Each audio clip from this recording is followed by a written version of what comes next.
ಒಗಟುಗಳು. ಈ ಒಗಟುಗಳಿಗೆ ಯಾರೆಲ್ಲ ಸರಿಯಾದ ಉತ್ತರನ ಕಳಿಸ್ತೀರಾ ನೋಡೋಣ. ಮೊದಲನೇ ಒಗಟು, ನಿನ್ನದೇ ಆಗಿದ್ದರೂ ಅದನ್ನು ಬೇರೆಯವರೇ ಹೆಚ್ಚು ಬಳಸುತ್ತಾರೆ. ಅದೇನು? ಕಮೆಂಟ್ ಮೂಲಕ ತಿಳಿಸ್ತೀರಲ್ಲ. ಬಿಳಿ ಹುಡುಗ ಕರಿ ಟೋಪಿ, ನಾನು ಯಾರು?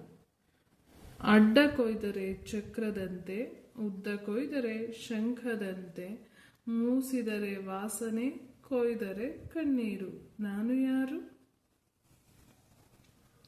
ಚಿನ್ನ ತೆಗೆದು ಬಿಸಾಡ್ತಾರೆ, ಬೆಳ್ಳಿ ತೆಗೆದು ತಿಂತಾರೆ, ಹಾಗಾದ್ರೆ ಯಾರು? 5 ಅಕ್ಷರದ ನಾನು ಒಂದು ಪಟ್ಟ. ಈ 5ನೇ ಕ್ವಶನ್ ನಿಮಗೆ ಫುಲ್ ಟ್ರಿಕಿ ಅನ್ಸುತ್ತೆ. ಸೊ ನೋಡೋಣ ಯಾರು ಕಂಡುಹಿಡಿತೀರ. ಈ ಒಂದು ಪಟ್ಟಣದ ಹೆಸರು ಅಂದ್ರೆ ಆ ಒಂದು ಊರಿನ ಹೆಸರನ್ನ ಯಾರು ಕಂಡುಹಿಡಿತೀರ ನೋಡೋಣ. ಕಮೆಂಟ್ ಮೂಲಕ ತಿಳಿಸ್ತಿರಲ್ಲ. ನನ್ನಲ್ಲಿಂದ 1, 3, 5ನೇ ಅಕ್ಷರ ತೆಗೆದರೆ ಉಳಿಯುವವನು ಪುತ್ರ ಅಂದ್ರೆ ಮಗ. ನನ್ನಲ್ಲಿಂದ 1, 2, 4ನೇ ಅಕ್ಷರ ತೆಗೆದರೆ ಉಳಿಯುವವನು ಮನುಷ್ಯ ಅಂದ್ರೆ ಮನುಷ್ಯನಿಗೆ ಇನ್ನೊಂದು ಪದ ನರ. ನನ್ನಲ್ಲಿಂದ ಅಂದ್ರೆ ಆ ಪದದಿಂದ, ಆ ಪಟ್ಟಣದ ಅಥವಾ ಆ ಊರಿನ ಹೆಸರಿನಿಂದ 2, 3, 5ನೇ ಅಕ್ಷರ ತೆಗೆದರೆ ಉಳಿಯುವುದು ಸಂಗೀತ ಅಂದ್ರೆ ರಾಗ.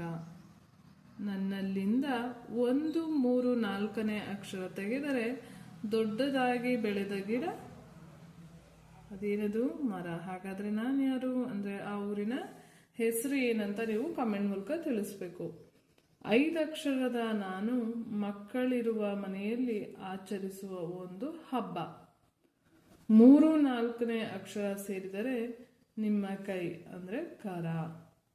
2, 5 ಅಕ್ಷರ ಸೇರಿದರೆ ನಿಮ್ಮ ತೂಕ ಅಂದ್ರೆ ಅದಕ್ಕೆ ಇನ್ನೊಂದು ಪದ ಮಣ ಅಂತ ಬರಿಬೇಕು.